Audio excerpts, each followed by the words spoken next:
Sejam bem-vindos ao episódio 16 do VangCast, o podcast da Livraria Vanguarda. E aqui a gente conversa sobre os livros e o quanto eles já estão inseridos na nossa vida. E eu gostaria de agradecer aos nossos patrocinadores, Parque Una, Idealiza Cidades, Mude, que o mundo muda. E também a Secopel, Centro Contábil de Pelotas, ajudando a construir negócios eficientes há mais de 30 anos. E eu sou a Beth, da Livraria Vanguarda. E eu sou o Laerto, da Livraria Vanguarda. Eu sou o Guilherme Monks. Eu sou Marcelo Apolinário. Sejam bem-vindos, que honra, que prazer recebê-los. Muito obrigado. E a gente também gostaria de pedir para as pessoas que ainda não se inscreveram, que se inscrevam no nosso canal, que sigam o VangCast para que a gente possa divulgar isso, né, e chegar a mais pessoas. Então, hoje, a gente está com o Marcelo Nunes Apolinário, que é doutor em Direitos Fundamentais pela Universidade Autônoma de Madrid, pós-doutor em Direito pela Universidade Autônoma de Madrid, professor da Faculdade de Direito e do mestrado em Direitos Sociais na Universidade Federal de Pelotas, coordenador adjunto do Programa de Mestrado em Direitos Sociais da UFPEL, coordenador dos projetos de pesquisa, Estado, Constituição e Direitos Fundamentais e Jurisdição Constitucional, Diálogos Institucionais e Direitos Fundamentais, também na Faculdade de Direito. É professor, né, de algumas disciplinas de Direito. Marcelo, seja bem-vindo, um prazer te receber. Muito obrigado, Beth, um prazer enorme estar aqui, né, participando desse consagrado programa. Agradecer ao Laerto também pelo convite e dizer-lhes que é uma satisfação enorme, né, poder debater, poder conversar um pouco sobre livros com o meu amigo, querido amigo de longa data, né, o Dr. Guilherme Monks. Muito obrigado. Bem-vindo. Guilherme Monks, Acosta Monks, é o pai da Maria e do Joaquim. Advogado, solucionador de conflitos empresariais, com atuação focada em negociações cooperativas. É sócio fundador da MZ Advocacia, banca de advocacia corporativa fundada em 2006. É professor de Direito Empresarial na pós-graduação da UCPEL. Diretor jurídico do Parque Tecnológico de Pelotas, com atuação em negócios inovadores e startups. É autor do livro Negociação, Como Criar Estratégias para Acordar e, nas horas livres, triatleta e amador, como ele se diz, né? Bem-vindo, Guilherme. Eu que agradeço bastante o convite, Beth e Laerto. Estou muito feliz de estar aqui, até porque eu já sou assíduo consumidor dos conteúdos de você, seja dos cortes, seja dos episódios completos.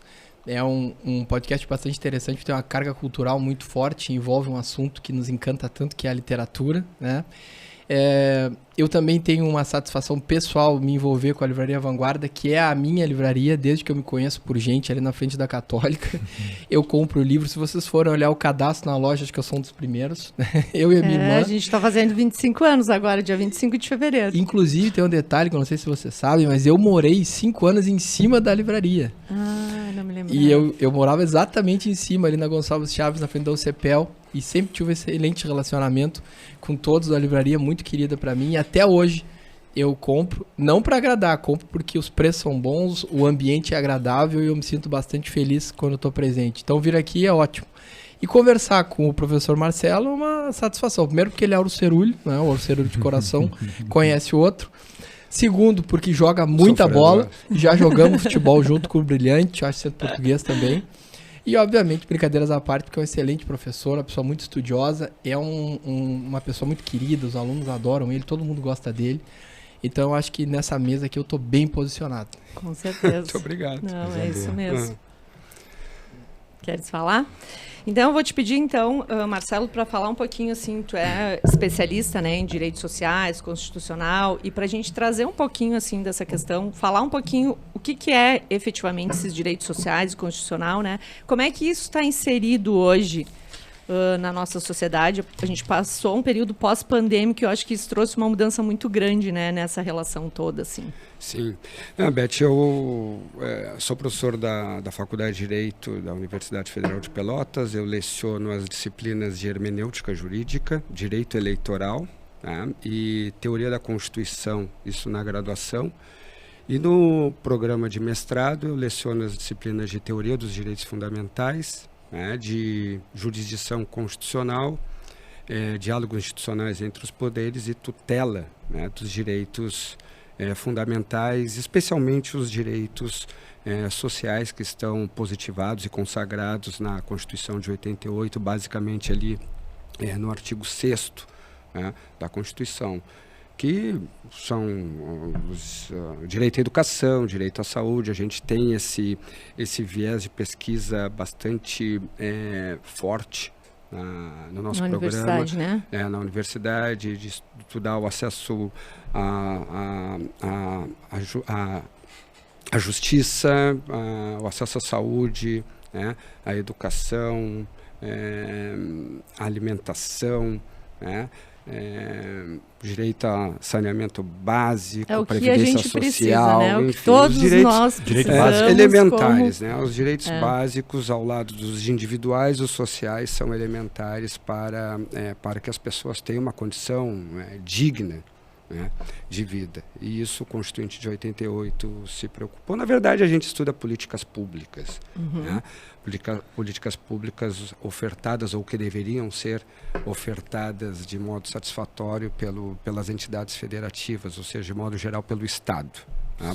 E União, Estados, membros, municípios e Distrito Federal. Então a gente busca estudar essas lacunas, as omissões, as políticas que muitas vezes são ineficazes, tá? E claro, e o que o Estado brasileiro está fazendo para respeitar a Constituição e propiciar e proporcionar uma vida digna, né? Ou pelo menos satisfatória às pessoas. Eu acho que nós estamos longe disso ainda.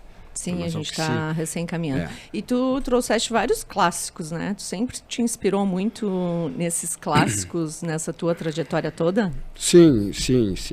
Na verdade, o que me motivou a estudar direito foi os clássicos da política, tá?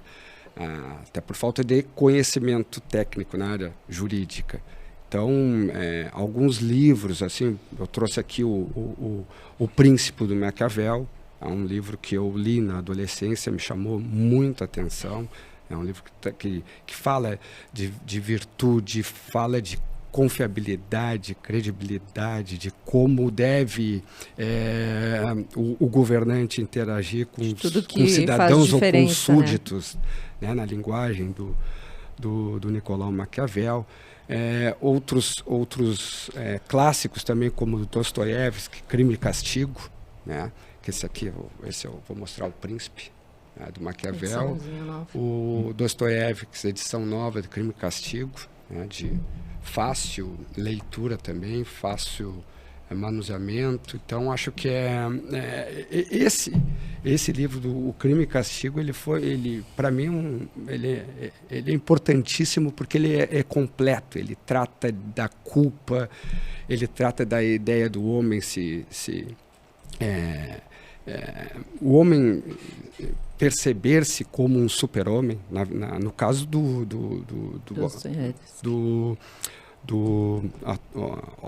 não do autor, mas da personagem principal. Do protagonista do livro. Chegaste a ler, irmão? Não, esse ainda não. Que se imagina, né, um super-homem, mata ali duas senhoras, achando que nada ia acontecer, depois não consegue conviver com a culpa, se entrega e depois se arrepende de ter se entregado, porque a consequência, né, da sua culpa, a consequência jurídica aplicada pelo próprio Estado, né, foi algo que levou assim a uma depressão profunda. Então, esse livro, eu acho que ele aborda vários gêneros numa obra só, numa obra fictícia, numa ficção só. E tenho vários livros que me motivaram, assim, ou que fizeram parte da minha formação, né? Não só profissional, não só jurídica, mas acho que também a formação intelectual e humana, né? Eu acho que esse livro aqui do George Orwell também, 1984, que foi escrito nos anos 40, salvo engano. Ele está fazendo 70 anos. Né? E ele é atual. Fez 70 anos. Né? E eu acho que essa é a grande virtude dos clássicos. Eles são atemporais. Sim. São atuais. São atuais. Eles não se perdem no tempo. Então, Mas ler um Dostoiévski com muita leveza e tranquilidade, eu acho que não é para qualquer pessoa, assim, né? Eu acho que a gente precisa ter uma trajetória para pegar um livro desses e ler nessa simplicidade. E vocês sempre foram muito estudiosos, ambos, né? Com a biblioteca de vocês, a gente sabe que tem muito acervo de lá que veio da vanguarda, né? Coisa boa. E ambos também fomentam isso, né? Sim. Não, eu escutei o Guilherme comentando que é um dos primeiros, talvez seja um dos primeiros... Não, tô brincando, acho que não sou tão velho assim. Mas eu me lembro de ti. Eu me lembro do Guilherme frequentar a livraria e eu sou da época ainda da São José. Isso, dentro da Católica. Dentro da Universidade Católica de Pelotas. Ali no cantinho. Ali que a gente na descida da escada. Os códigos, os livros técnicos, os livros que tratavam da dogmática jurídica. Eu consumia muitos livros de direito penal quando eu era E mudou muito, né? A questão do envolvimento dos alunos com os livros, né? A gente já estava comentando sobre isso. Mudou. Eu sempre... a minha primeira paixão dentro do direito foi o direito penal, né? Se tratando de dogmática, teoria do direito. Hoje eu leciono direito constitucional, basicamente, hermenêutica e eleitoral, mas a minha primeira paixão foi direito penal, ou política criminal, né? Isso se deve muito à livraria Vanguarda, os professores que eu tive também, porque a Vanguarda tinha um acervo muito rico, né, sobre essa forte, temática, muito forte, né, no direito e principalmente, né, no direito penal. E até tem muitas coisas publicadas, escritas sobre política criminal, enfim. Mas eu gostaria de complementar aqui e dizer-te também, Guilherme, que eu sou, né, sou cliente e frequentador da livraria, olha, há pelo menos aí 20 e poucos anos. Né? Então, e concordo contigo, sempre manteve a excelência, a qualidade no trato, simpatia e conhecimento técnico, né, de todos os funcionários. A gente tem essa preocupação muito forte. Talvez eu não quero cometer injustiças aqui, mas poderia ficar alguns minutos lembrando, né, dos antigos funcionários. E todos eles e elas muito atenciosos e conhecedores. E muitos dos livros que eu adquiri e acabei consumindo, lendo, derivaram dessas indicações. Esse é o presente para quem vai na livraria, né? Para quem vai lá e em busca de algo mais. O Eliezer, assim. o Alex, né? O Eliezer, o André. Não, agora que eu lembrei. A galera era show mesmo. A gente chegou a ter uma livraria especializada, né? Só no jurídico também, dentro do prédio da UFPEL. Isso sim, é verdade. Então, e hoje isso está bem mais restrito, né? Hoje a gente está com um acervo bem menor, então a forma de consumo, principalmente da parte técnica, mudou bastante. E de disponibilizar também. Mas a gente segue tendo os principais e trabalha bastante por encomenda. Mas a nossa ideia é retomar. A gente acredita que a gente pode ainda ser melhor nessa parte técnica.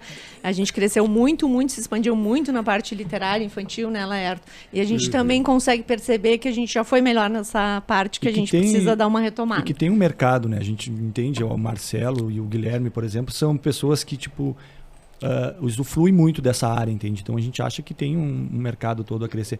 Mas eu tinha uma pergunta pro Guilherme, pro Marcelo, do Príncipe do Maquiavel. Tu lendo ele lá atrás, lá que tu falasse. Eu, por exemplo, eu já li o Príncipe do Maquiavel e eu vejo que ele é muito atual nos dias de hoje. Tu concorda com isso também, não? Eu concordo totalmente. Ele é muito atual. Acho que esses dois livros, tanto do George Orwell, que trata muito da política, do Estado totalitário, né, da vigilância, de uma vigilância presente, onipotente, né, de um controle estatal sobre as pessoas. Né? E eu acho que a ideia do príncipe também está muito associada à forma como se enxerga a política hoje, ou até ao modo como muitos governantes que ascenderam um poder num curto espaço de tempo, promoveram o seu tipo de política ou até mesmo de relação, conexão, né, com as instituições e com as pessoas, com os cidadãos, né, e cidadãs. Então, eu acho que isso está muito presente. A ideia do conflito, a ideia por exemplo, do conflito entre forças políticas, de você eliminar um oponente político, de você ser um governante não amado, mas temido pelos adversários, temido pelas pessoas. Então, acho que isso esteve presente há pouco tempo, acho que no Brasil, contemporâneo, e em alguns outros locais, e até mesmo antes, né, de eventuais governos que a gente pode taxar assim ou considerar um tanto arbitrário. Então, acho que Maquiavel, sim, ele tá muito presente. Aquela ideia de uma política, digamos assim, voltada a pressupostos, a ideais iluministas, dentro da ideia de contrato social, que eu vejo que está um pouco defasada. Aquela coisa da política ser um consenso. Vamos debater, vamos conversar, mas no embate vamos chegar a um denominador comum, a um consenso para que a vida social progrida, siga adiante. Eu vou pedir para o Guilherme falar um pouco disso, né? Que ele tem esse foco tanto na negociação cooperativa, que eu acho que traz muito esse link. Assim, eu acho que o Maquiavel tem... eu acho que alguns políticos resgataram essa política. Conhece o Maquiavel? Sim. O príncipe... Tem uma história interessante... desculpa, você vai falar? Não, é para te falar. Tem uma história interessante, porque assim que eu entrei na faculdade de Direito, eu tenho um tio, o Joaquim Monks, e ele é formado em Direito há muitos anos. E aí eu pedi para ele que ele me desse algumas dicas. Eu tinha recém passado no vestibular, isso aí em 99, iniciei em 2000, né? E aí ele me fez uma lista de livros clássicos e ele me disse que eu tinha que lê-los todos durante o primeiro ano. E eu me lembro que lá tinha o Contrato Social, do Jean-Jacques Rousseau, o Príncipe, do Niccolo de Machiavelli, o Nicolau Maquiavel. Tinha também a Cidade Antiga, do Fustel de Coulanges. E eu acabei lendo essas obras todas. E o que eu mais gostei de todos foi o Príncipe, principalmente porque ele foi escrito como um aconselhamento ao príncipe, ao rei, na época daquela Itália toda segregada. E ele é um livro todo permeado de sarcasmo e de algum cinismo, né? Porque ele não está preocupado com nenhuma virtude, com nenhum elemento moral, filosófico da vida boa. Não, pelo contrário, ele está preocupado em expor táticas de perpetuação ao poder que permitiriam o príncipe ter maior permanência, acachapar eventuais problemas que tivesse naquela época de grandes conflitos na Itália. E são lições muito interessantes, mas que muitas delas são esvaziadas de virtudes. Né? Claro, no Príncipe ele nunca chega a falar que os fins justificam os meios, mas em vários parágrafos a gente consegue perceber essa lição, fica subentendido, né? Então, aquelas coisas que se cria na internet, frases se atribuem a alguém. O Einstein é o campeão, né? Eu já li 700 frases do Einstein. Se juntasse todas, daria 40 livros que ele nunca escreveu. Mas o Príncipe tem. Só que o Príncipe, Beth Laerto Marcelo, ele era um péssimo negociador. Ou melhor, o livro O Príncipe é um mau conselheiro para negociação. Pelo menos como eu, entendo ela hoje. No sentido de, basicamente... Era pela força. Encontrar espaços através dos quais os interesses de ambas as partes conseguem se acomodar. Então, se eu entendo o teu lado e percebo até que ponto eu consigo te contemplar, me contemplando também, nós dois avançamos. É uma cooperação. O Príncipe não, ele parte de uma premissa diferente, de opressão, de submissão e de que claramente existe uma casta dos que mandam e dos mandados. Então, o Príncipe é um livro incompatível com novas teorizações de negociação. Mas ele é muito interessante para ler no sentido de saber como não fazer. no sentido de conhecer classicamente um período histórico que é divergente. Nem tudo que a gente lê é um manual para uma vida boa. Não, É por com isso que a gente certeza. assiste filmes e adora tapados de maus exemplos, né? Por quê? Porque a intelectualidade da gente escapa muito. A gente tem capacidade de definir quando tá lendo uma coisa e consegue ver genialidade em algo que não é replicável, um padrão de conduta. Se fosse assim, a gente não ia escutar a música desses roqueiros aí que tem uma vida lastimável, né? Mas sobre as negociações cooperativas, e eu já gostaria de tocar aqui rapidamente na primeira obra que eu trouxe, eu escolhi livros que eu li recentemente, eu gosto muito de ler, e dos tempos pra cá, junto com o meu amadurecimento, especialmente ali depois quando eu fui pai, e evoluir como ser humano, né? Quando a gente é pai, a gente evolui como ser humano. Não que Sem quem não dúvida. seja não tenha evoluído, mas no meu caso mais foi. rápido e todo, E eu né? comecei a encontrar na leitura um respiro de paz e de entretenimento que antes eu não tinha. Então, se no primeiro momento eu lia porque meu tio pediu para impressionar o outro, para passar na faculdade, para melhorar o currículo, dos tempos para cá eu comecei a ler porque aquilo é um meu período de paz, de me encontrar em silêncio Bacana. e de filtrar a minha mente para as informações. Eu confesso para vocês que eu tenho um tipo de raciocínio muito complexo e detalhista em qualquer coisa. Então, me agride muito ficar o dia inteiro olhando, ser hiperestimulado no celular, em conversa onde todo mundo fala ao mesmo tempo, sem foco. Então, quando eu tô lendo, é exatamente o contrário. Eu consigo perceber aquele mundinho quase escuro que eu vou refletindo Só numa teu. palavra depois da outra. E essa freada, essa calma da leitura é incrível nos dias de hoje. Eu acho Uma meditação, que basicamente. daqui a um tempo, Marcelo, vocês concordam comigo, a capacidade de sentar a bunda num sofá e ficar 1 hora lendo vai ser uma das coisas mais incríveis que o ser humano vai ter. É verdade. Porque nós Não, estamos é sério, vivendo é sério, já o é. uma excesso legião- já é uma verdade. legião de hiperestimulados que não conseguem ter um mínimo de esforço para ter recompensa básica. Isso. Então é por isso que eu fico ali no TikTok, passando pra cima, porque eu não consigo sequer colocar um esforço em algo. E é por isso que eu gosto muito do esporte, né? Por quê? Porque o esporte é essa forma. Eu me ferro por meses para ter um dia de satisfação, que talvez não ocorra, no momento futuro. Eu postergo o resultado. Isso, essa forma funciona sempre, né? Mas o primeiro livro que eu gostaria de mostrar aqui pro pessoal, e tem disponível na Vanguarda, um livro sensacional, Contratado.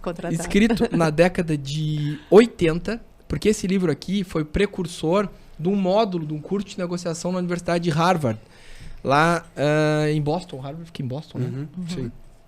E o professor William Ury, o Roger Fisher e o Bruce Patton se juntaram e escreveram essa obra magistral que inaugurou uma nova era na negociação. Qual negociação? Negociação baseada em princípios. Então eu sento numa mesa tendo princípios que eu tenho que me agarrar e não vou abrir mão deles de jeito nenhum, mas de vários outros detalhes que não são tão importantes como o princípio eu posso abrir mão para encontrar um espaço, uma nesga de luz no interesse, no princípio do outro. Por isso que a negociação cooperativa é tão interessante. Eu tenho o famoso e famigerado ganha-ganha. É quando eu chego ao sim com alguém que quis me dizer um sim. E se eu chego ao sim com alguém que quis me dizer o sim, a chance de cumprimento espontâneo é altíssima. E isso, Sim, a pessoa se sente reconhecida e valorizada. Beth, Ambas as partes. na advocacia, pelo menos que a gente procura desenvolver lá no escritório, é ouro. Porque se eu consigo chegar a alinhamentos que as partes vão cumprir espontaneamente, eu me escapo do judiciário. Se eu escapo do judiciário, eu consigo mensurar custo, desempenho e expectativa de resultado nas empresas. Sim. Entende? Então isso é muito bom. Então esse livro eu li 2 vezes. Eu li ele quando fiz um módulo da Academia de Gestores, que é a gente tem a rede de suprimentos, um grupo empresarial, a gente traz professores interessantes da FGV. E por causa do professor Glauco Cavalcante, que leciona negociação, eu conheci essa obra 4 anos atrás. E agora eu resolvi ler ele de novo. Quando eu estava escrevendo, esse aqui, fazer o meu jabá, o meu livrinho aqui, não, assim, nem se compara, se vocês forem comprar, compra esse aqui. Mas Não compra, não. Compra os dois. ele é compra os dois. ele é bastante inspirado nessa teoria e mais outras obras nesse aspecto. Bacana. Como criar estratégias para acordar. Muito bem. Exatamente. Mais uma pergunta para ti, Guilherme. Tu falasse de ler, tu lê para lazer, lê para trabalho ou, tipo, tu consegue mesclar os dois? Os dois. E o tempo inteiro misturado. Eu cheguei num ponto que eu já não sei mais quando eu tô trabalhando, quando eu tô lendo. Como eu me interesso muito por assuntos que me ajudam no meu trabalho. Então, quando eu tô lendo um livro que tem uma vertente de filosofia estoica, por exemplo. Sei lá, um livro que fala da filosofia do Marco Aurélio, por exemplo. É um livro que vai se encaixar perfeitamente no meu trabalho, na minha atuação. Porque se eu gabaritar o meu nível cultural e a minha bagagem para conversar com o cliente, entendê-lo, conseguir concatenar uma solução complexa, e a filosofia estoica ajuda muito nisso, que é a que nos ensina a sofrer, a tirar dali algo bom, a evoluir, eu tô ganhando. Então, se eu tô lendo um negócio de negociação, eu tô ganhando. Então, às vezes, eu tô lendo um livro mais com aspecto religioso. Então, aquilo tem a capacidade de fortalecer a minha fé, me tornar uma pessoa mais mansa, melhor minha capacidade negocial. No fundo, me parece, e o trabalho é assim, as coisas são muito mais sistemáticas do que a gente imagina. A gente não acorda de manhã, por exemplo, agora não estou trabalhando, estou no modo aqui ficar com o filho. A gente está o tempo inteiro misturando tudo e fazendo tudo. É por isso que, às vezes, os associados lá do MZ Advocacia, e graças a Deus nós somos vários, entram na minha sala e perguntam assim, eles me chamam de Monks, né? Monks, preciso ganhar mais, preciso arrumar cliente. Como é que eu faço para arrumar cliente? E a minha pergunta é uma pergunta que deve incomodá-los muito. Porque a minha pergunta é, te relaciona melhor com os outros. Num nível de profundidade que tu mais agregue do que sugue. Isso vai te trazer melhores relacionamentos, base de confiança e eu consigo cliente. Só que isso não é só para advocacia. Não, é para tudo. A gente se eu vendo capa de celular na praia semi-relacional ou água mineral na sinaleira, eu vou vender muito mais água do que o outro. Então a leitura acaba sendo um arsenal muito profundo. E aqui entra de novo o que nós estávamos comentando, Marcela, até antes de começar a gravação. Esse é um problema. As pessoas hoje têm a profundidade de uma poça d'água. Raso. Né? Raso. E isso é um problema gravíssimo. Porque as melhores reflexões e as melhores condutas, os melhores resultados advêm quando a gente aprofunda as coisas. Então, se eu quero ter desempenho no trabalho, ser um bom professor, como o Marcelo é, eu tenho que me aprofundar. E isso demora, isso dói, Laerto, incomoda. Porque eu tenho que sentar e ficar horas tentando entender algo que para mim é difícil. Né? Por exemplo, se nós formos ler Dostoiévski, eu tenho muita dificuldade de lê-lo. Eu sei que algumas obras ele é bem mais acessível. Não li Crime e Castigo, mas... E nesse livro aqui, o Jordan Peterson faz várias transcrições de Dostoiévski. É um autor complexo. Que trata das profundezas da mente humana. Eu já me admito para vocês aqui, eu já fiquei 15 minutos para ler 2 páginas de uma citação, para conseguir tirar algum significado daquilo. Só que esse exercício mental, que é um pouco doloroso, quando vencido, te traz uma bagagem intelectual, que as coisas rasas não têm. Tu não concorda? Concordo, perfeitamente. Acho que fosse cirúrgico na tua explanação. E eu só queria complementar o que o Guilherme salientou aqui, que acontece muito comigo. Não só em relação à literatura, mas também à música, né, e ao cinema. Né? Quando a gente assiste filmes, né, eu assisto filmes e escuto músicas, como eu posso absorver isso? Aproveitar uma determinada mensagem, uma determinada reflexão para o meu contexto profissional. Como eu posso fazer essas conexões? Quando eu leio uma obra do Mário Vargas Llosa, por exemplo, um autor maravilhoso que eu admiro muito, ou alguma obra de literatura, um romance, ou algum livro de história, como a trilogia do Evans, que é sensacional, também recomendo, sobre a chegada do terceiro... Do partido nazista ao poder, o Reich no poder e depois o Reich em guerra, que tem a venda também na vanguarda, clássico antigo, né, do Evans. Então, como isso, digamos assim, essa pluralidade de informações, como é que a gente absorve isso para a vida, não só para a vida profissional, mas para a vida pessoal, né? E acho que o Guilherme foi preciso nisso, porque isso, eu observo também essa confusão. Eu não sei mais quando eu estou trabalhando e quando eu estou exercendo o meu momento ali de lazer, porque ambos os contextos se interrelaçam, se conectam. E eu aproveito muito também meu trabalho para crescimento pessoal. A gente está diuturnamente se relacionando com pessoas, buscando solucionar problemas. Eu, além de coordenadora adjunto do mestrado, também sou chefe do departamento. Os alunos têm um carinho bem grande por ti, né?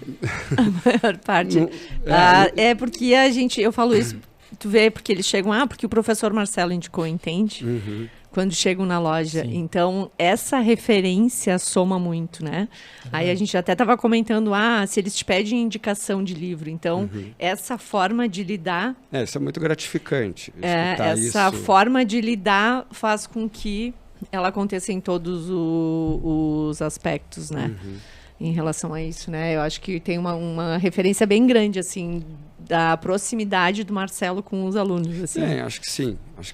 Mas eu acho uma coisa interessante. Tem sim, não te faço que tem sim. Eu acho que excelente sim, professor, mas os alunos te adoram. Eu acho que sim, mas eu acho que também as relações humanas mudaram. Mas eu acho uma coisa importante é a questão da referência, entende? Mas elas precisavam mudar, né? Eu acho que elas... Tu acha que elas pioraram ou elas estão de um outro jeito? Eu acho que estão de outro jeito, tá? Eu acho que hoje eu percebo os alunos dentro da sala de aula, como é que eu posso dizer?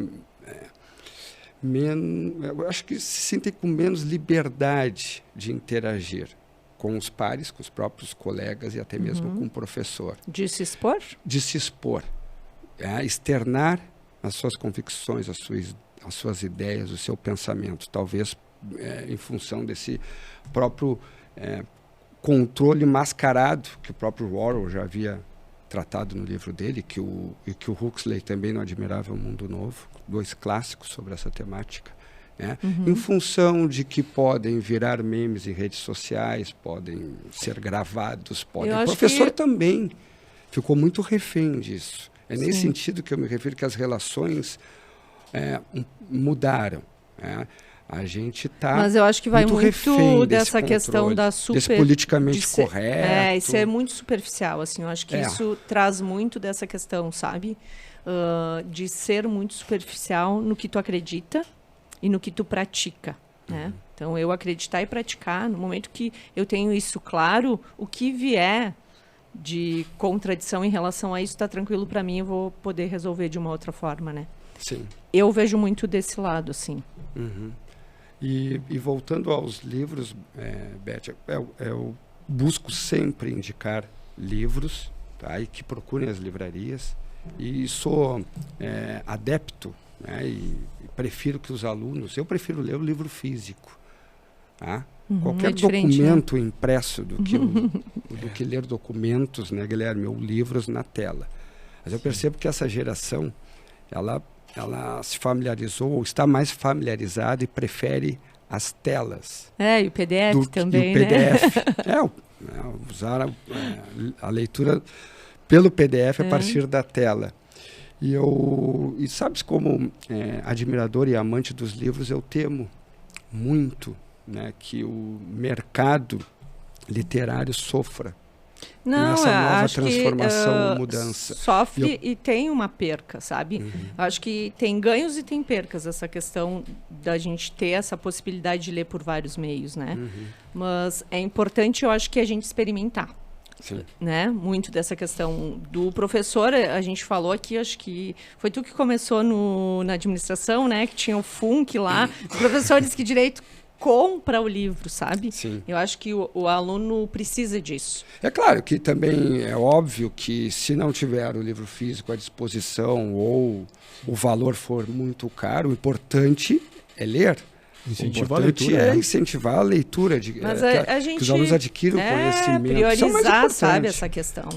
Sim. Mas claro, eu ainda acho que a absorção da mensagem, da ideia a partir do físico, a captação, Guilherme, não sei se tu tens essa sensação, Acho que Ele é até já muito separou mais alguma rico coisa e que ele quer falar. producente do que Não, é que eu na acho, tela. o Marcelo Que é andou bom lendo. riscar. Acho que bom tu andou voltar. lendo esse livro aqui, Marcelo. Porque eu acho que nesses Ainda 3 não. minutos de fala, Mas se o indicas, eu vou atrás. tu perpassou aqui por uns 4 capítulos diferentes. E aqui, de novo, aqui fecho aqui as minhas indicações. Depois eu gostaria de falar um pouquinho mais desse. Aham.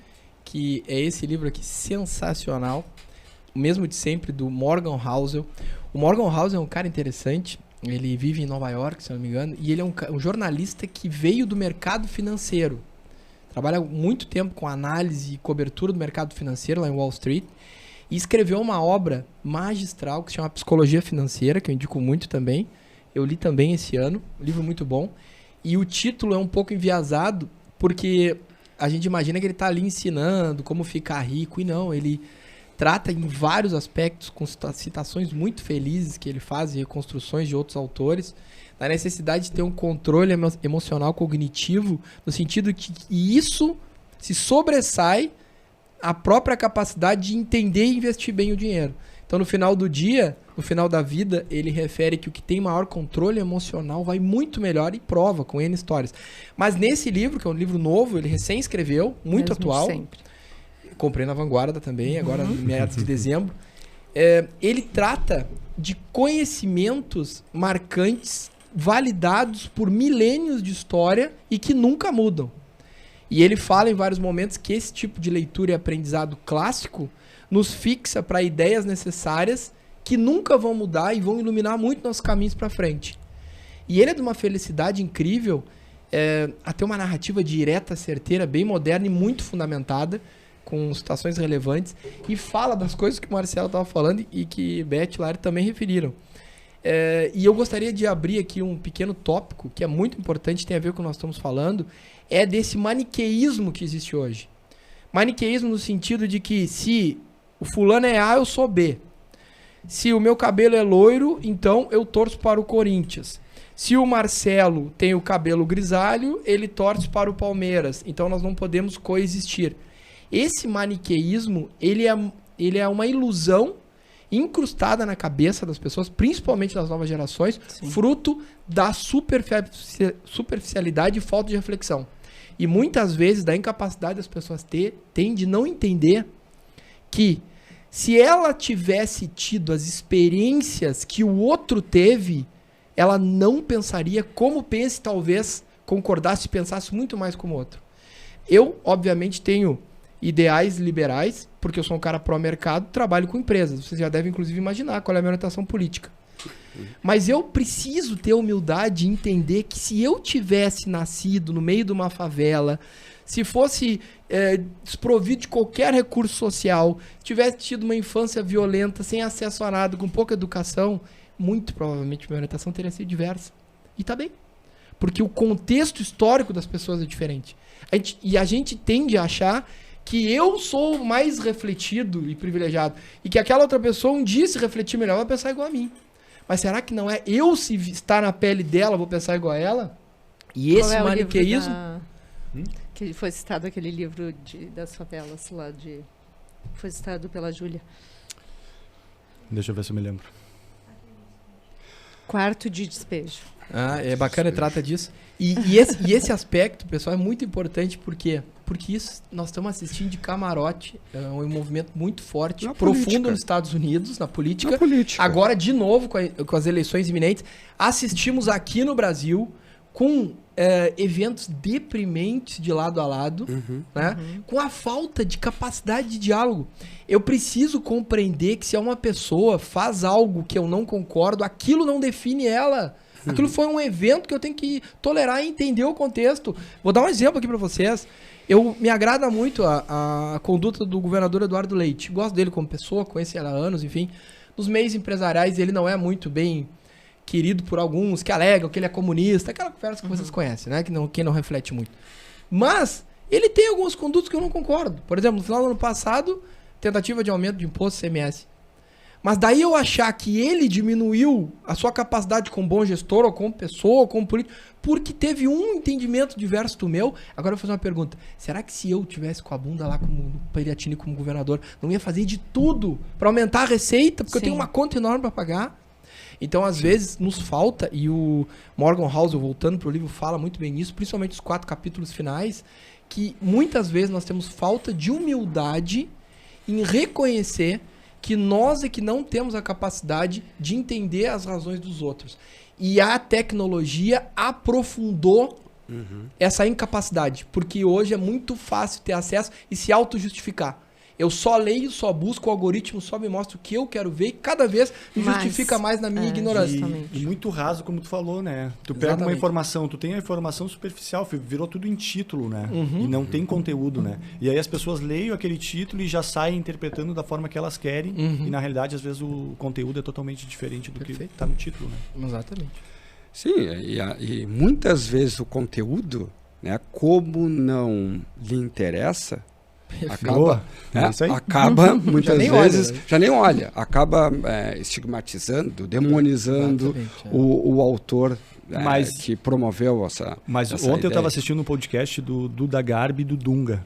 E justamente eles estavam falando sobre isso. Tipo, eu não gosto do Marcelo. Então, quando o Marcelo falar, eu não vou gostar de nada do que ele fala. E nem presta atenção. E nem presta atenção. Mas quando alguém for me falar do Marcelo, eu vou dizer para ele, não, esse cara não presta. Esse cara é isso. Eu já tiro as minhas conclusões sobre ele. E eu nunca vou olhar o que ele tem de bom, entende? O que se convencionou a chamar de era da pós-verdade. Acho que está dentro desse pacote, né? Ou seja, cada um tem a sua verdade a partir da sua visão de mundo e as pessoas se fecham naquela bolha, sair da bolha e enxergar a bolha do outro. Exatamente, um pouquinho para essa bolha. Naquela perspectiva, naquela visão já construída, certo? E as pessoas não se abrem a algo novo, até mesmo para debater, para conversar. E eu gostaria não se permitem. Eu acho que eu acho que isso isso infelizmente é potencializado e muito pelos veículos por grande parte, né? Ou por segmentos importantes dos veículos de comunicação. Porque eles gostam muito do que chama atenção, embate. Né? Do embate, justamente. E outra coisa que a gente pode pensar é o seguinte: quem já se aventurou a escrever algumas linhas sabe que esse tipo de racional é incompatível. Quando a gente quer aprofundar uma ideia e construir algo escrevendo, pode ser um texto, pode ser um post mais qualificado, tu precisa abrir um pouco a reflexão e perceber outros cenários.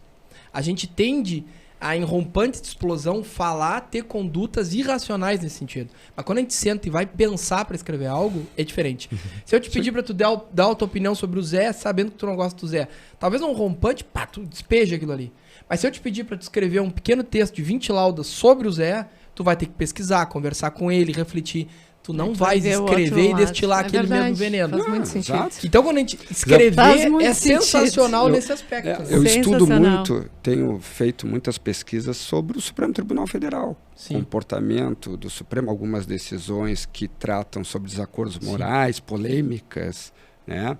Votos de alguns ministros. Agora, porque o Supremo erra em alguma decisão, não posso aqui peremptoriamente afirmar que o Supremo é um órgão que deve ser, né, desprezado pela institucionalidade brasileira ou pela população, o que é imprestável. Não, acho que o Supremo erra, tem ministros que são extremamente ativistas, decidem para além do texto da Constituição, acho que isso é notório, é sabido, mas quando você vai ler as decisões, né, ou os votos dos ministros, você vê que tem alguma razão, algo até razoável do ponto de vista técnico, embora eu não concorde. Mas isso não me dá o direito de desprezar a pessoa, de achar que a pessoa não tem a qualificação técnica, ou porque errou numa decisão, ela é imprestável, ou não tem a habilidade, né, e a capacidade de ocupar aquela função. São coisas totalmente diferentes. Eu acho que o técnico, eu vejo muito isso na nossa profissão, né? Eu vejo muito isso dentro da universidade, por vezes, assim, os eventos, eles se tornaram ou viraram e viram palanque político. Eu concordo muito com isso. Aí eu tenho essa preocupação, porque eu acho que não que não se possa fazer críticas a alguém que está no poder ou esteve no poder, ou a política convencional, um determinado grupo que está exercendo o poder, elogiando ou criticando, não. Mas eu acho que o papel do professor é apresentar caminhos para os alunos. Sem dúvida. Essa é a melhor forma. Eu acho que essa é a melhor forma de educar, dar a opção, de formar. Né? Você pode até dizer, olha, eu acho que isso está errado, essa teoria está defasada, ultrapassada, talvez esse não seja o melhor caminho, mas você apresentar ela de uma certa neutralidade. Certo?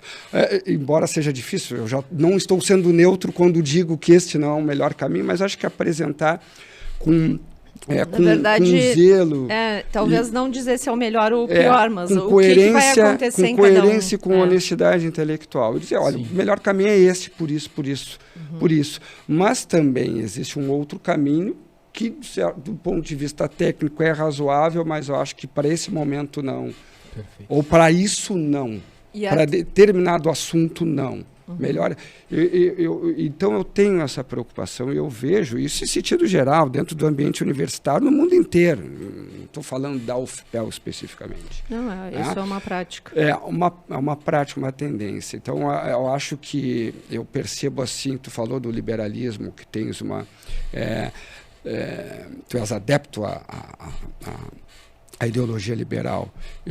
Na universidade, os liberais são muitos, os autores clássicos do liberalismo são muito massacrados, são ignorados.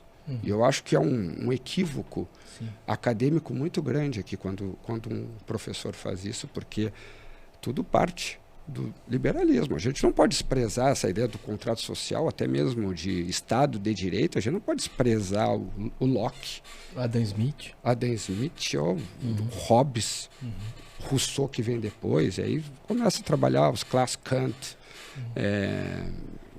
Uma perspectiva mais contemporânea. Thomas Friedman. Esses são os neoliberais mais modernos. Eu falo dentro de uma perspectiva filosófica do Estado democrático, que nasce liberal.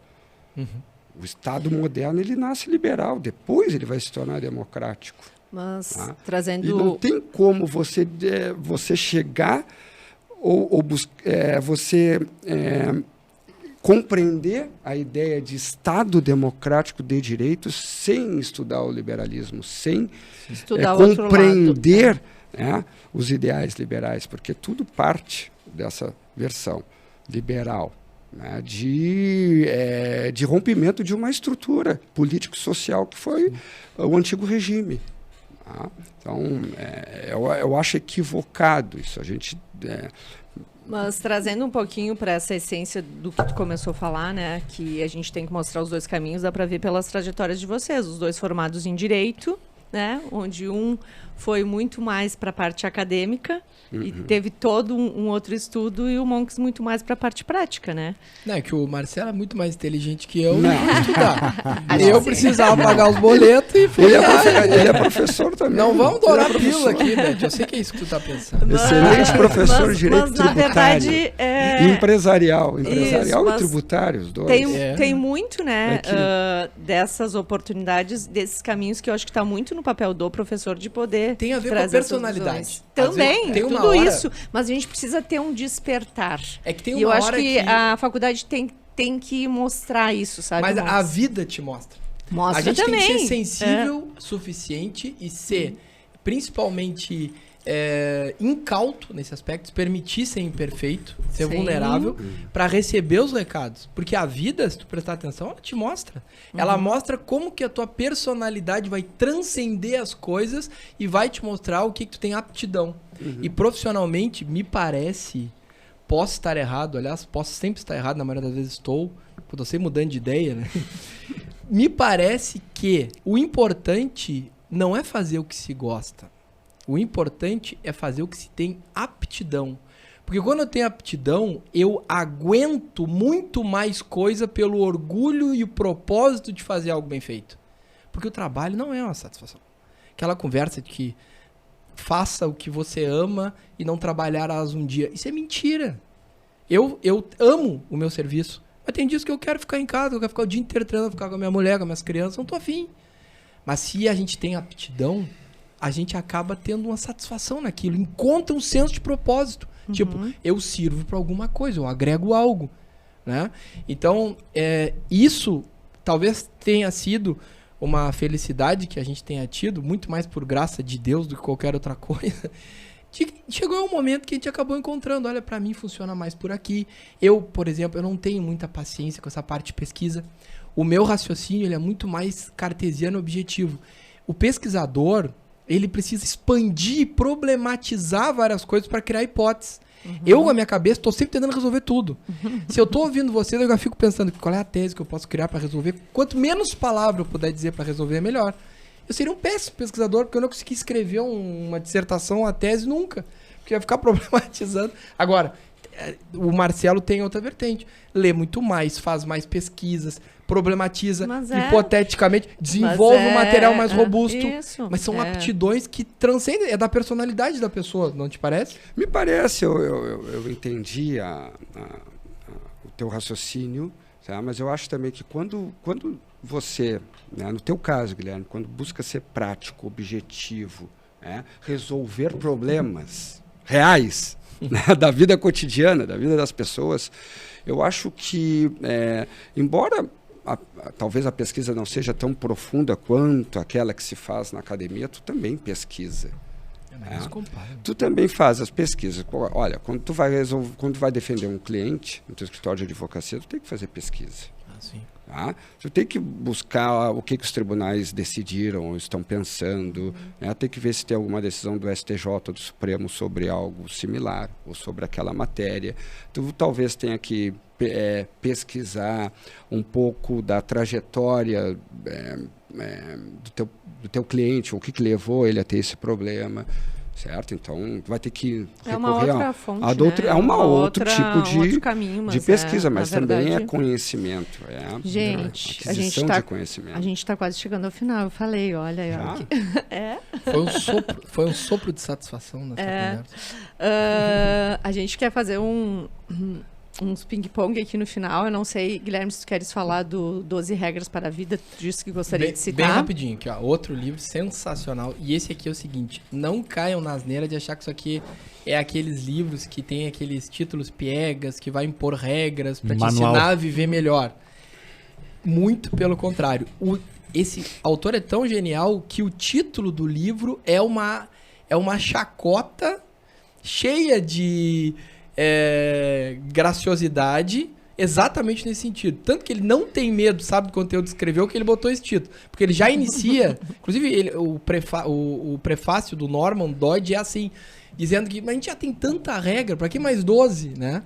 Na verdade, o Jordan Peterson é um pesquisador, um psicólogo muito famoso, muito conhecido, com obras profundas, professor, enfim...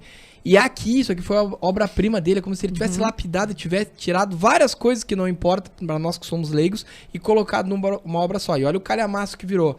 É um livro de uma reflexão profunda, que te leva da euforia, da tristeza, princípios de depressão, alegria, mas em cada final de capítulo ele encerra de um jeito que daria para ser um livro cada um dos 12 capítulos, né? Divina Comédia do Dante. Assim, ó, e é um livro que eu confesso para vocês, eu chorei 2 vezes lendo o livro. Mas me diz uma coisa, Guilherme, como é que tu chega nesse livro, por exemplo? Como é que esse livro chegou até ti, o título? Eu conheci o Jordan Peterson por causa de uma treta no Instagram que ele se envolveu.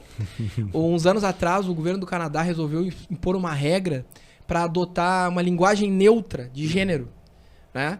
E para proibir, por exemplo, seria como assim no Brasil falar elo, delo, nesse sentido. E ele começou a veementemente, ele é canadense, hoje vive em Nova York, a se contrapor a isso, com vídeos, com textos, e como ele é muito... Como é que eu vou dizer assim? Ele tem uma oratória incrível, um cara bem apresentado, uma linguagem cativante, e ele começou a chamar a atenção muito, então começou a se chamar de programa de entrevista, e aí criou aquele cenário maniqueísta que nós falávamos. Os que odiavam, os haters, e os que amavam. E aí começaram a taxar o cara já de liberal, de... É como se fosse no Brasil, ele seria Bolsonaro, entende? Só que o cara tem uma profundidade incrível, né? E eu conheci por causa disso. Nos Estados Unidos, o liberal é de esquerda. O liberal é de esquerda. Ele seria lá do eleitor do libertário. Trump. E aí eu pensei, olha, eu acho que isso aqui tem algo mais nesse cara. Aí eu fui no Wikipedia, olhei a história, vi o tempo que ele trabalha, as pessoas que ele orienta, e eu vi que ele é psicólogo que dá apoio aos diretores de grandes escritórios de advocacia dos Estados Unidos, são Nova York, os maiores do mundo. Ele tem um outro livro também bem... Sim, sim. Ele fez um segundo. O que disparou foi esse. Ele foi citado por várias pessoas. Assim, ó, Sabe, só que como o Bíblia, justamente. Pensa num livro bacana, só que é o seguinte, esse livro aqui dá um trabalhinho pra ler. Tu tem que pensar assim, eu tenho um compromisso que eu vou ler isso aqui, porque é um livro às vezes duro, às vezes te coloca no teu lugar, ele expõe assim os cenários, mas é um livro sensacional, muito bom. Ótimo.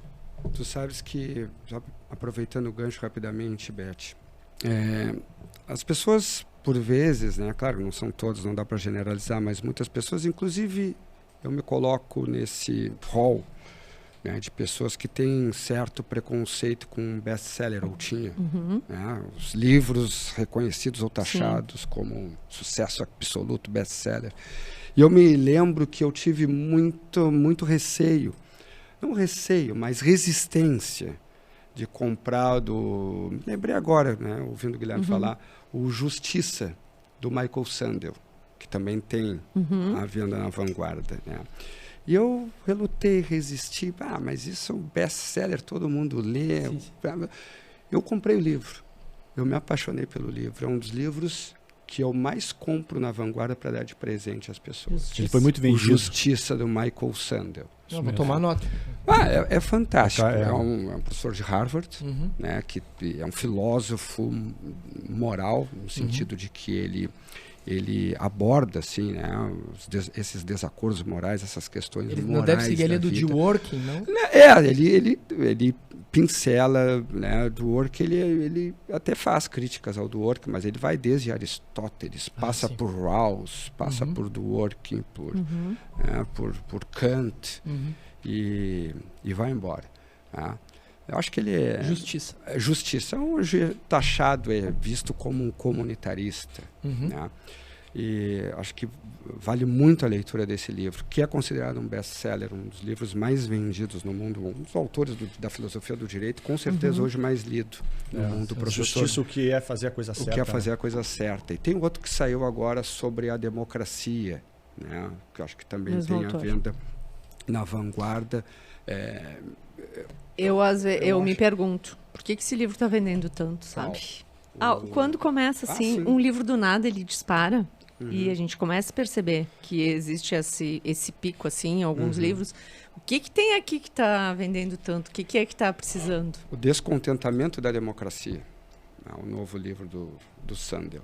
Que ele vai na linha do Ziblatt, do Levitsky ali, como as democracias morrem, acho que do Mouk, sobre o povo contra a democracia, acho que são os best-sellers, né, nessa linha. Da política hoje. O próprio Moisés Naum, né, sobre a revanche dos poderosos, que eu acho que também saiu agora a versão em português, também tem a venda na Vanguarda. Acho que são os livros que, pelo menos desde a minha percepção, que buscam relatar, né, fazer uma avaliação sobre o que está acontecendo na política contemporânea, assim, numa perspectiva global, dizer assim, norte-americana e europeia, mas claro que se aproveita muito aqui na periferia do globo. Bacana.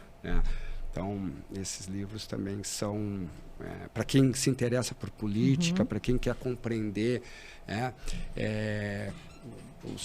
quem tem preocupação com o futuro da democracia, das instituições, com o Estado de Direito, ou até mesmo com um liberalismo do Estado, processo eleitoral, eleições diretas. Acho que esses são os clássicos do momento, são considerados best-sellers. Ótimas dicas. Beleza? Podemos fazer umas perguntas agora? Sim, Pode começar, Laerto. Essa parte é mais difícil. Não, essa parte é mais fácil. É mais fácil. Calça curta. Eu sempre gosto de saber assim, ó, tipo, o que fez a pessoa a estimular o hábito da leitura, entende? Tipo, por que o podcast da Vanguarda, o VangCast, na realidade, a gente tem como âmbito de estimular novas pessoas, novos leitores a criarem esse hábito de ler. Então, tipo, tu, Guilherme, qual foi a tua a tua referência para leitura? Tipo, foi o estímulo do pai, foi o estímulo Foi da escola? Turma da Mônica, Maurício de Souza, incentivado pela minha mãe, Olha aí. pela minha irmã, que me enchiam de gibi, a gente assinava, o pai assinava e chegava em casa aqueles pacotinhos. Então eu com 7, 8 anos era um ávido leitor de gibi, não dava nem vencimento. Quando eu vi, eu já lia de tudo, Nosso Amiguinho. Depois, quando eu cheguei Coleção completa. na adolescência, comecei a gostar de ler aí, já por influência de professores, coleção Vagalume. Aí depois, na época de estudar do vestibular, comprei na Vanguarda, primeiro livro que comprei na Vanguarda, As Veias Abertas da América Latina, Eduardo Eduardo Galeano, caía no vestibular. Li muitos livros, Machado de Assis, Dom Casmurro, Contos Gauchescos, João Simões Lopes Neto, também por causa da época do vestibular. E depois, na faculdade, sempre foi bonito ler. Isso é uma coisa que a gente tem que cultivar. Verdade. É bacana, ler é chique. A pessoa que lê é até mais bonita, é mais interessante, Adorei. né? E isso a gente não pode deixar morrer. Porque daqui a pouco a pessoa, esse é o chato, esse é o que lê. Não, a pessoa que Eu lê, acho que tá assim, né? ela é Infelizmente. mais interessante. Tu vai conversar com alguém que tem o hábito da leitura, tu não vai ficar sem conversa. É verdade. Papo flui Futebol diferente, chega uma né? hora que acaba. Agora olha a nossa conversa aqui. Passamos de análise da Idade Média, política. Caminhamos por vários. Né? E com o passar do tempo, aquilo acaba se tornando uma satisfação. Sabe a satisfação de fazer algo que é um pouco difícil, mas quando acaba é incrível, te libera a dopamina? Chegou um ponto que eu consegui liberar a dopamina quando eu tô lendo. Que é o nível de treinamento. Quando a gente treina para esporte endurance, que é que eu faço, triatlon, no início tu pega a dopamina depois. Sai para correr, corre 10 km, pega ela depois. Vai nadar, nada 2000, pega ela depois. Quando tu já é um atleta experimentado, melhor condicionamento, tu já pega ela antes de ir, o teu cérebro já libera, porque sabe, amanhã eu tenho que correr 10 km. Então aquilo te motiva. Então tu dá o primeiro passo. A dopamina é o hormônio que faz a gente Sim. dar o primeiro passo, né? Então acho que é mais ou menos por isso. E para Que ti, Marcelo? bela reflexão Nossa. em relação a Eu acho que a minha trajetória foi muito similar ao Guilherme. Tá? Eu recordo de ter lido muitos gibis, tá? Comprado da Turma da Mônica, aqueles do Tio Patinhas, do Walt Disney, né? Mas lia muito jornal, motivado pelo meu pai, revista, jornal. Eu gostava muito de esporte, de futebol. Ainda gosto, menos do que na infância. Mas eu tinha essa curiosidade, né, de conhecer onde os clubes estavam situados, onde os clubes iam jogar, que tipo de campeonato estava acontecendo, um misto de geografia com esporte, com política. Isso me motivou muito. Então, meu primeiro contato assim, foram os gibis, os jornais e as revistas semanais. Na adolescência, sim, comecei a ir mais para os livros, Machado de Assis, Monteiro Lobato, né? Esses livros infantis, do Ziraldo, o Menino Maluquinho, Marcelo Martello, e assim vai. E aí, naquela fase, aí, claro, além das leituras obrigatórias que a escola nos impunha, né? Me lembro, no Gonzaga, subia até o último andar da biblioteca, lembra? A gente pegava ali, locava a coleção da Vagalume. Coleção Vagalume. Os contos. E aí veio a época pré-vestibular, onde a literatura, o português, acho que as notas tinham um peso maior. Acho que o português tinha literatura, mas literatura era um acervo, assim, uma lista enorme de obras para a gente ler, né? Contos Gauchescos, o Moacir Sclier, tinha, que mais? Érico Veríssimo. Mas ambos de vocês tiveram dentro de casa, assim, né? Essa variedade. Sim. Então, o quanto é importante já proporcionar desde a infância, né? O acesso, né? Fundamental. Fundamental, e eu tenho essa preocupação com duas crianças pequenas em casa também, assim como o Guilherme. Eu tenho essa preocupação de buscar ensiná-los, ou que eles vejam, tenha a referência do pai lendo. Né? Eu leio os jornais hoje, Laerto, pelo celular ou pelo tablet, porque tudo é eletrônico. Né? Eu já tô pensando em voltar àquela assinatura tradicional, assinar o impresso, para eles poderem ver o papel. Poderem ver o papel, pai lendo um jornal, estimular, né? ou até comprar nas revistarias aí. pelo menos 2, 3 vezes por semana, ali o jornal impresso, para que eles tenham essa referência, porque eu acho importante, porque muitas vezes na tela eles não sabem o que a gente está lendo fazendo. ou se está lendo. Né? Então, acho que criar uma memória. Este legado, eu acho que é importante, né, para que as crianças tenham essa referência e nunca percam ou se desinteressem pela leitura, pelo conhecimento. E hoje, já iniciando pelo infantil, assim, é uma variedade enorme, assim. Acho que essa participação desse conjunto é super bacana. E o acervo deles... aproxima muito, né, as relações familiares. Eu até considero que o acervo literário, o bibliográfico dos meus filhos, é um acervo bem considerável, né, numericamente falando. E eles gostam. E muitos desses livros comprados na livraria. Parabenizo a livraria por ter uma preocupação.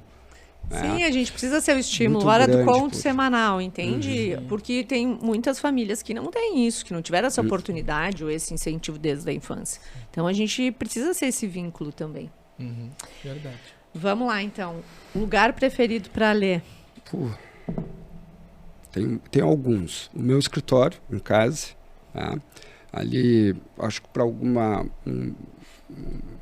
algo mais sério, mais profissional, mas ali eu gosto de ler e adoro ler, né, livros assim, que não tanto voltados à profissão, uma leitura mais leve em cafeterias. Olha, inclusive, geralmente, quando eu compro um livro na Vanguarda, eu vou para os cafés ali do shopping para frente, você já deve ter visto. E eu, dali, converso muito com o seu Mário, inclusive. Né? O Mário é uma referência. O Mário é uma referência. Então, eu tenho esse hábito, gosto muito de ler em cafeterias. Em viagens, às vezes, quando a gente está também... Eu estou sempre com um livro na mão. Né? Os meus amigos sempre fazem essa brincadeira, né? Tá levando que livro, transportando qual livro? O livro turista. Eu quando morei, eu adquiri esse hábito quando morei fora do país. Eu morei alguns anos em Madrid, na Espanha, onde fiz meu doutorado. E você sabe que o europeu tem esse hábito de ler muito, de sempre estar carregando livros. Eu fui muito jovem para lá e adquiri esse hábito lá, até porque a vida numa cidade grande, acho que faz parte um pouco da cultura europeia de aproveitar, né? De aproveitar o tempo e as pessoas são mais fechadas, isoladas, no sentido de que no seu dia a dia eles não estão acostumados com essa vida social assim exacerbada como a gente tem muitas vezes em Pelotas e no Brasil. Então o livro é um fiel companheiro, é sempre um amigo, né, presente. Está no metrô, está no ônibus, está no parque, está esperando numa fila de banco. Bom, abre ali um livrinho, sempre 2, 3, 4, 5, 10 páginas vão ser hiper proveitosas. E contigo, Guilherme? Eu, sem dúvida, na minha sala, no escritório. Tem um sofá ali, que é um cantinho, a almofada tá até achatada lá. É ali. Ali é o lugar que eu mais gosto. Eu pego um cafezinho, um copinho de isopor, que eu adoro, e fico ali lendo. Sem dúvida, o lugar que eu mais gosto. Mais outra, depois a gente vai. O que tu tá lendo hoje, Guilherme? Eu acabei de ler O Mesmo de Sempre ontem, e eu vou iniciar hoje um livro já sobre religiosidade, que é Deus, agora me esqueci o título, que é de um autor sensacional, que é o Rodrigo Silva, que é um arqueólogo com formação religiosa bem profunda. Ele é doutor, pós-doutor em arqueologia, estuda muito as bases históricas do cristianismo. E é um livro para entender as complexidades, as nossas dúvidas sobre a existência de Deus, enfim. Eu sou bastante cristão, acredito muito na doutrina cristã, Jesus Cristo, né? Inclusive ele está aqui com a gente na mesa, sentado agora. E esse tipo de leitura me acalma bastante, assim, me completa. Então agora eu vou me dar de presente um calhamaço, acho que eu vou ficar um mês inteiro lendo. E tu lê mais de um livro ao mesmo tempo, não? Eu sou assim, ó, eu já tive muitos livros que eu comecei e parei. Eu admito que eu parei lá na página 150 do Antifrágil, do Nissim Taleb. Achei um livro que não estava me dando a satisfação, apesar de ser um material muito rico.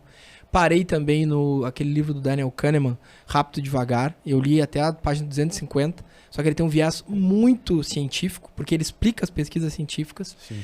Porque eu fico pensando que como meu tempo é muito escasso, eu sou pai de nenê. Tem a Maria, que tem 1 ano e 1 mês, e o Joaquim, que tem 8 anos. E eu tô sempre presente em casa, cumprindo meu papel de pai. Então, eu leio no momento que eu paro de trabalhar, porque eu tô na minha hora de trabalho. Então, eu não fico assim, eu tenho que acabar. Se eu não tô gostando, eu paro. Sim. Aí fica ali, eu deixo ali um tempo, ver se vai me dar vontade de voltar. Mas, normalmente, eu pego um livro, eu engato nele, porque ele tá me interessando muito, eu vou só nele. E a Maria deixa tu... Não, em casa não. Em casa eu só fico com... Por isso que eu leio no escritório. E pra ti, Marcelo, qual livro tu tá lendo? Laerto, eu costumo ler vários livros ao mesmo tempo. Eu não sei se isso é bom. Tá? É o teu jeito. Exatamente. Ou se é ruim. Tá? Até por causa do trabalho, para pesquisa, enfim. Mas eu também busco ler coisas fora do direito. Acho que é importante até para o enriquecimento do vocabulário, para a gente sair um pouco daquela do trabalho, adrenalina do todo trabalho. Tempo, enfim, para a gente também formar, que eu acho que o grande barato da leitura e da literatura é esse, a gente formar um pensamento crítico, contundente, sair daquele senso comum. Mas eu, além de alguns livros, eu estou lendo O Tribunal, do Felipe Recondo, tá? Acho que também está à venda na Vanguarda, o jornalista que cobre o Supremo Tribunal Federal. Estou lendo alguns livros técnicos assim sobre controle de consonantalidade, Mark Tushner, Jeremy Waldron e tal. Não conheço nenhum. Está muito rica essa leitura dele. São mais técnicos, né? Mas vamos lá, eu estou lendo ainda, estou concluindo a trilogia do Ken Follett. Como é que a Queda dos Gigantes, que é o primeiro livro dele, que são sensacional, que vai até ali o término da Primeira Guerra Mundial. Depois, Eternidade por um Fio, que aí ele já contextualiza a Segunda Guerra Mundial, período de ascensão do nazifascismo na Europa, até o término da Segunda Guerra Mundial, e depois início da Guerra Fria, com uma terceiro livro intitulado, acho que é O Inverno no Mundo. Tá? Então, eu recomendo. Comprei na Vanguarda essa trilogia, vale a pena qualquer leitura. Mas eu acho que tu me ganha, hein? Tu gasta mais do que eu na Vanguarda. Eu tô para dizer. A lista do Marcelo é extensa. Eu achei E tem gente que gasta mais que nós. Eu ia dizer que para a Larissa que fica anotando as indicações, eu acho que a gente... essa lista tá gigante, né, Larissa? O Marcelo já falou uns 20, eu acho. Autores, né? Fora os títulos, né? Fora os títulos.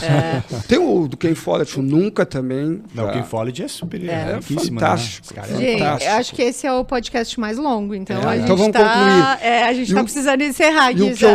O que eu li nas férias e também recomendo, que é Quando os Pássaros Voltarem. Já falaram, uma obra completa. Sensacional, já é o segundo que indica ele. Do Fernando Aramburu, acho que é Aramburu, um autor basco, espanhol. Quando os pássaros fantástico, voltarem. Quando os Pássaros Voltarem. Recomendo muito. Acho que são esses livros que eu estou lendo no momento, além de algum outro artigo, revista, jornais, e vai embora. Muito bom. A leitura faz parte da minha vida. Tem que ler, não adianta. Gente, maravilhoso, hein? Que riqueza. E acho que isso que o Monks fala no início, né? O quanto a gente precisa se aprofundar e não ficar nessa superfície, assim, das coisas. E vocês trouxeram muitas indicações, né? Muitos insights e também esse complemento, assim, né? Dos olhares, né? A gente gosta muito de trazer duplas justamente porque a gente busca, né? Essas visões diferenciadas, assim, para o nosso crescimento e desenvolvimento. Então, eu gostaria de agradecer. Foi uma honra, né, Laerto? Nossa. Conversar com essas duas feras aqui. E também pedir para que vocês também divulguem, né? Que as pessoas nos acompanhem. E agradecer aos nossos patrocinadores, Parque Una e Secopel, que estão aqui nos apoiando para que a gente possa levar isso tudo mais longe e compartilhar esses momentos de leitura. Então, a gente está encerrando aqui o episódio 16. Muito obrigado aos nossos participantes aqui. É uma honra. Bom, Muito isso. obrigado, a gente uma que agradece. satisfação enorme. A gente que agradece mesmo. Prazer Muito bom. conversar com meu querido amigo Guilherme. Obrigado, guris. Com vocês. Show de bola, acho que foi bem enriquecedor o nosso papo de hoje. A gente vai agregar bastante aí. Tomara que incentive e alcance o máximo de pessoas para que esteja a mesma intuito de propagar a leitura, de levar a leitura a mais pessoas. Obrigado. Verdade. Obrigada. Obrigado. Obrigado.